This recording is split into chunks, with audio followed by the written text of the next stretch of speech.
지역에서 산불로 큰 피해를 입은 것을 기억하실 것입니다. 그때 전국의 많은 이들이 이 피해를 입은 이재민들을 위해서 도움의 손길을 많이 보냈습니다.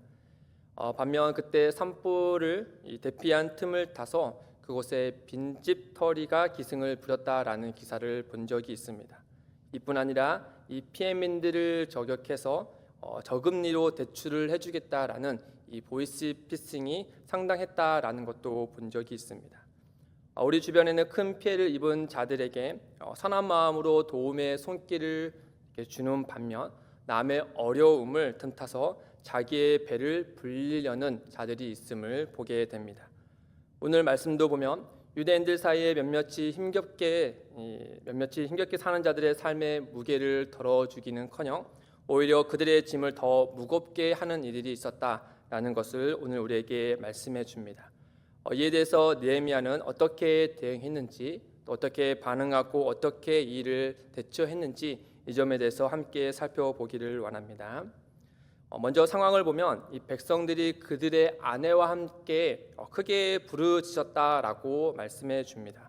1절에 보시면 그때 백성들이 그들의 아내와 함께 크게 부르짖어 그들의 형제인 유다 사람들을 원망하는데, 여기에 그들의 아내와 함께 크게 부르짖었다 이 말을 통해서 들어볼 때 앞서 4장에 보면은 이런 제적들이 이제 남편들은 나가서 성벽을 쌓는 일을 하고 있고 또 그 남편들의 집을 이렇게 가서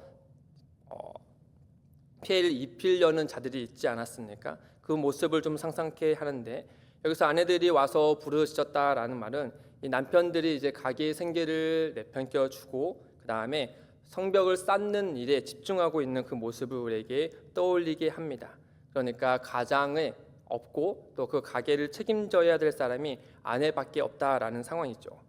부자들이야 이 부릴 수 있는 종들과 일꾼들이 있고 또 재산이 충분하기 때문에 이 집안에 남자 한 명이 없다 하더라도 큰 무리가 없을 테지만 이 평민들과 가난한 사람들에게는 이 남자 한 사람, 가장 한 사람이 없는 것으로 인하여서 남은 가족 모두가 굶게 되는 일들이 벌어졌을 테입니다. 그들의 상황을 좀 더 들여다보면 우선은 예루살렘 지역에 흉년이 들었다라는 것을 알 수 있습니다. 또 흉년이 들었다라는 것은 곧 식량을 구하기가 힘들어진 것뿐만 아니라 특히나 가난한 식구들, 또 식구가 많으나 소유한 땅이 없는 이들에게는 아마도 이 흉년이 큰 타격으로 다가왔을 것입니다. 또 비록 소유한 토지가 있더라도 식량을 구하기 위해서 이 토지를 담보로 얻어야만 했던 사람들이 있었고, 또 이뿐만 아니라 흉년과 가계의 이런 상황과 무관하게 유다 사람들은 그 제국의 왕에게 세금을 바쳐야 했습니다. 더군다나 이와 같은 문제 가운데 흉년과 여러 가지 재정의 어려움에도 불구하고 몇몇 사람들이 이 가난한 사람들에게 이자 놀이를 하고 있었다는 것이 이들의 삶을 더 무겁게 했습니다. 이들의 상황을 5절에서 이렇게 요약해서 말씀해 줍니다. 5절에 보시면 우리 육체도 우리의 형제의 육체와 같고 우리의 자녀도 그들의 자녀와 같거늘 이제 우리의 자녀를 종으로 파는도다. 우리 딸 중에 벌써 종된 자가 있고 우리의 밭과 포도원이 이미 남의 것이 되었으나 우리에게는 아무런 힘이 없도다. 마지막 한 문장에서 이들의 상황을 우리에게 알려줍니다. 우리에게는 아무런 힘이 없도다. 백성들의 삶이 지금 무너져 내리고 있는 상황이었습니다. 당시 가난한 자들의 눈으로 볼 때, 특히 집에 있는 아내들의 눈으로 볼 때 상황을 한번 생각해 보면 예루살렘 성벽은 점점 높아지고 있었고 또 이 일을 위해서 가정의 생계를 책임져야 할 남편들이 앞장서서 성벽 쌓는 일을 하고 있는데, 앞서 여러 이유로 인해서 집안의 가정은 계속 무너져 내리고 있으니 그들의 부르짖음이 매우 깊고 매우 컸을 것이 분명해 보입니다. 이에 대해서 느헤미야는 어떻게 반응했는가? 크게 세 가지로 우리가 나눠볼 수 있는데, 먼저 느헤미야는 이 점을 들은 다음에 크게 분노했습니다. 5장 6절에 보시면 내가 백성의 부르짖음과 이런 말을 듣고 크게 노하였으나, 느헤미야는 예루살렘 성벽을 쌓는 일을 하기 위해 백성들의 마음을 여러 차례 다잡고 하나 되는 일에 힘을 들였습니다. 대적들의 조롱과 점점 위협의 수준이 높아지고 있는 틈에도 느헤미야는 이 백성들의 마음을 한 곳에 모아서 오히려 하나님을 두려워하는 마음으로 하나님의 뜻을 따라 예루살렘 성벽을 쌓는 일에 집중해야 한다라는 것을 계속해서 선포했습니다. 그렇게 온 백성이 한 마음으로 성벽을 쌓는 일에 집중한 덕에 빠른 시일에 성벽의 절반까지 쌓을 수 있었습니다. 그런 와중에 오늘과 같은 일이 불거진 것이죠. 백성들이 자기의 일과 이익을 잠시 내려놓고 예루살렘 성벽을 쌓는 일에 집중하고 있는 이 틈을 타서 몇몇은 계속해서 자기의 배만 불리고 있었다라는 것입니다. 결국 이 일로 인해 백성들과 그의 아내들이 크게 부르짖고 또 착취하는 자들을 원망하는 일이 벌어진 것이죠. 이는 고스란히 예루살렘 성벽을 쌓는 일에 부정적인 영향을 줬을 것입니다. 아울러 느헤미야가 분노한 이유는 이 귀족들과 민장들이 각기 자기 형제에게 높은 이자를 취했기 때문입니다. 당시 사회에 이자로 장사를 하는 것은 일반적인 일이었습니다. 급한 상황에 식량과 돈이 필요할 때면 자기의 토지와 재산을 담보로 얻는 것은 어렵지 않은 일이었습니다. 그러나 문제는 예나 지금이나 이자율이 높은 것입니다. 터무니없이 높은 것이죠. 11절에 보시면 당시 귀족들과 민장들이 얼마의 이자율을 받았는지를 가늠할 수 있는 말이 나오는데 바로 100분의 1을 돌려보내라 라는 말입니다. 이 100분의 1은 월 1%로 연 12% 정도가 되는 것인데 당시 고대 사회 페르사의 사회에서는 일반적으로 이자율이 20%였다라고 합니다. 그러니까 평소와 같으면 높은 이자율이 아닌 것이죠. 그러나 앞서 설명드린 것과 같이 당시 흉년이었고 또 유다 백성들이 온 마음을 다해서 예루살렘 성벽을 쌓는 일을 하고 있을 테니 이런 작은 어쩌면 평소보다 적은 이자율일지라도 가난한 자들에게는 매우 크게 부담으로 적용했던 것입니다. 더구나 유다 백성들은 하나님의 율법을 준수해야 하는 백성들인 만큼 그들은 신명기의 이 말씀에 귀를 기울이고 이렇게 순종했어야 했습니다. 신명기 23장 19절과 20절 말씀해 보시면 내가 형제에게 구워주거든 이자를 받지 말지니 곧 돈의 이자, 식물의 이자, 이자를 낼 만한 모든 것의 이자를 받지 말 것이라. 타국인에게 내가 구워주면 이자를 받아도 되거니와 내 형제에게 구워주거든 이자를 받지 말라. 그리하면 내 하나님 여호와께서 내가 들어가서 차지할 땅에서 내 손으로 하는 범사에 복을 내리시리라. 타국인에게 이자를 받는 것은 문제가 되지 않지만 하나님은 엄히 말씀하시기를 내 형제에게 이자를 받지 말라라고 하셨습니다. 그리고 그렇게 순종할 때 하나님께서 형제에게 받아야 될 이자로 재산을 늘리는 것 못지않게 하나님께서 순종한 자들에게 복을 주시겠다라고 약속도 해주셨습니다. 그러나 귀족들과 민장들은 하나님의 말씀에 불순종했고 또 순종하며 복을 주시겠다는 하나님의 말씀을 또 불신했습니다. 이처럼 하나님을 두려워하고 이 백성들의 마음을 한 곳에 집중하게 해야 했던 느헤미야는 몇몇 귀족들과 민장들의 이런 그릇된 모습을 보고 분노했던 것입니다. 다음으로 이 분노한 느헤미야는 어떻게 또 반응했느냐? 다음으로 그는 분노했으나 분노를 다스렸습니다.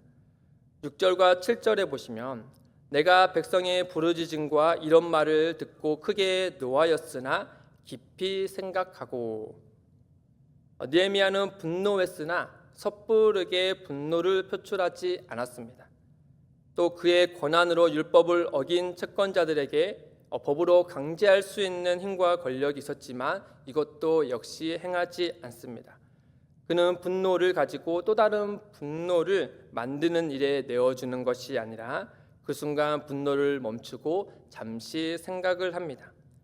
그리고 이 문제를 각 개인의 갈등의 문제를 두지 않고 이 건설적으로 이 공동체를 올바르게 세우는 일로 접근합니다.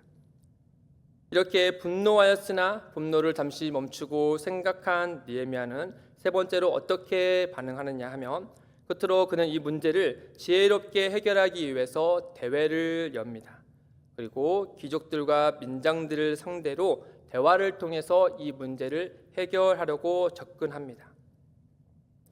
느헤미야가 귀족들과 민장들에게 말하는 태도와 내용을 보면 먼저 그는 어떤 모습을 비춰주냐면 먼저 이 민장들과 귀족들에게 이 채권자들에게 그들의 잘못에 대해서 분명히 먼저 지적을 합니다.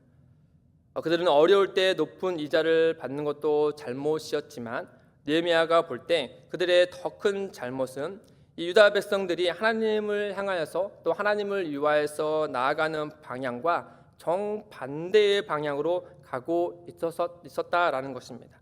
하나님의 뜻과 정반대의 일을 하고 있었던 것이죠.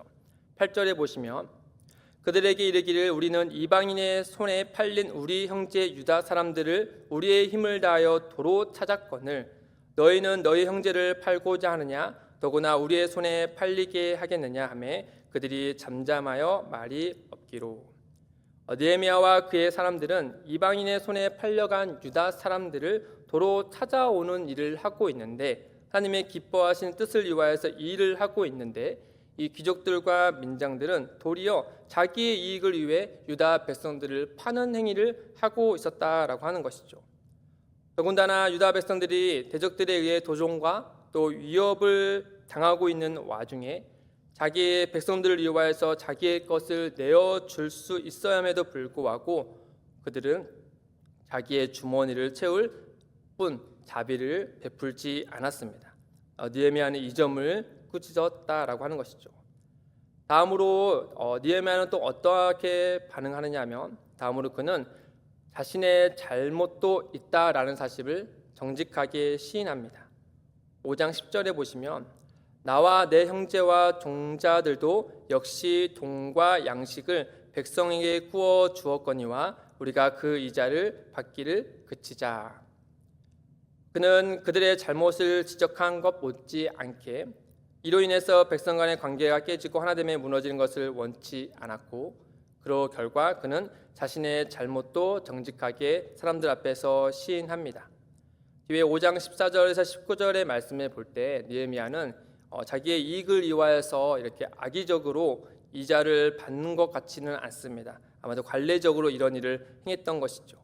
그럼에도 불구하고 그는 자신도 이 일과 무관하지 않다는 것을 사람들 앞에 정직하게 고백하고 자기의 이익을 포기하면서까지 올바른 일을 하고자 하는 모습을 비춰줍니다. 그리하여서 귀족들과 이 민장들로 하여금 스스로 마음을 깨우쳐서 올바른 길로 들어서기를 바라는 마음을 이와 같이 표현한 것이죠. 그런 이 마음으로 그들에게 이자 받기를 그치고 또 백성들에게 취했던 것을 다시 돌려줄 것을 제안합니다. 그러자 놀랍게도 그들의 마음이 움직여서 느헤미야의 말을 따르기로 결정합니다. 그리고 그 결과 이렇게 되었다라고 말씀해주고 있습니다. 5장 12절과 13절 말씀인데 그들이 말하기를 우리가 당신의 말씀대로 행하여 돌려보내고 그리고 마지막 절의 13절에 보시면 그는 곧 이렇게 털려서 빈손이 될지로다 하며 회중이 다 아멘하고 여호와를 찬송하고 백성들이 그 말한 대로 행하였느니라. 이 일로 인하여서 백성들 간에 이렇게 분열이 생기고 또 그 결과 대적들만 좋은 일이 될 뻔한 일이 느헤미야의 이런 신중함과 지혜로운 행동으로 인해서 오히려 온 회중이 하나님을 찬송하게 되었고 이후에 성벽 쌓는 일에 더욱더 힘을 다하게 되었다라는 점을 우리에게 말씀해 주고 있습니다. 느헤미야의 이런 태도를 통해서 오늘 우리는 크게 두 가지를 우리의 삶에 적용하면 좋겠습니다. 첫째는 성도인 우리는 화목해 하는 직분을 가진 존재라는 것을 늘 인지하는 것입니다. 고린도후서 5장 18절에 보시면 모든 것이 하나님께로부터 났으며 그가 그리스도로 말미암아 우리를 자기와 화목하게 하시고 또 우리에게 화목하게 하는 직분을 주셨으니. 사도 바울은 먼저 이 말씀을 하면서 우리가 그리스도 예수 안에서 먼저 화목하게 되었다라고 말하고 그리고 바울과 동료들에게 하나님께서 이 화목해 하는 말씀을 주셨다라고 말합니다. 그리고 이어서 이렇게 권면하는데요. 5장 20절에 보시면 그러므로 우리가 그리스도를 대신하여 사신이 되어 하나님이 우리를 통하여 너희를 권면하신 것 같이 그리스도를 대신하여 간청하노니 너희는 하나님과 화목하라. 사도 바울이 말하는 화목의 초점은 하나님 없이 상호간에 화목하는 것이 아니라 각자가 그리고 공동체가 먼저 하나님과 화목하려 할 때 상호간에 하나님 안에서 화목을 이룬다라는 점을 우리에게 말씀해 줍니다. 느헤미야는 분노하여 문제를 일으킨 자들에게 법적으로 처벌할 수도 있었지만 그리하지 않았습니다. 그러면서 귀족들과 민장들에게 하나님의 말씀을 되새기게 해주고 또 온 회중으로 하여금 하나님을 경외하게 하여서 하나님의 찬송하는 일에 설 수 있도록 인도해 주었다라고 하는 것이죠. 느헤미야는 먼저 이 민족 간에 하나 된 것을 깨어지지 않고 하나 되게 하기 위하여서 초점을 맞추자 그 일에 대해서 어떻게 접근하는 것이 옳은 것인지를 지혜롭게 생각하였고 또 그것을 믿음으로 행동하여서 아름다운 결과를 맺게 되었다라는 것입니다. 두 번째로는 우리가 배워야 할 점은 바로 온유한 심령을 갖춰야 하는 것입니다. 오늘 말씀에 보인 느헤미야 행동 중 가장 인상적인 점은 그가 분노 앞에서 잠시 생각하였다라고 하는 것입니다. 그리고 정직하게 자신의 잘못을 시인했다라고 하는 것이죠. 겸손하게 온유한 마음으로 그는 자신의 잘못을 시인하고 그 앞에서 분노를 멈추고 생각했다라는 것입니다. 그가 생각했을 때라는 이 모습을 비춰봤을 때 느헤미야가 평소 했던 그 모습을 우리가 떠올리게 됩니다. 그는 늘 기도하는 사람이었고 또 앞서서 무슨 일을 하기 전에 먼저 하나님께 묵도하는 습관을 가진 사람이었습니다. 본문에서 말해주진 않지만 느헤미야는 그 잠시 멈춰 섰을 때 분명 평소대로 하나님께 기도했을 것입니다. 그리고 하나님께서 기도한 느헤미야의 마음을 다스려 주시고 그로 하여금 신중하게 접근하게 하시고 온유함으로 이 일을 다 행할 수 있도록 옳은 길을 선택할 수 있도록 인도해 주셨을 것입니다. 사랑하는 성도 여러분, 오늘 하루의 삶을 살아갔을 때 원치 않은 일로 인해 마음이 불안하고 또 분노하고 힘들게 하는 일이 있거든 그 상황과 문제에 곧바로 반응하지 마시고 잠시 멈춰서 오늘의 말씀을 되새겨 보시길 바랍니다. 그리고 하나님의 뜻을 따르기로 다짐하고 또 하나님 앞에 기도하여서 모두가 하나님께 영광과 찬송을 드리는 아름다운 결론을 맺어 가시길 주님의 이름으로 소망합니다.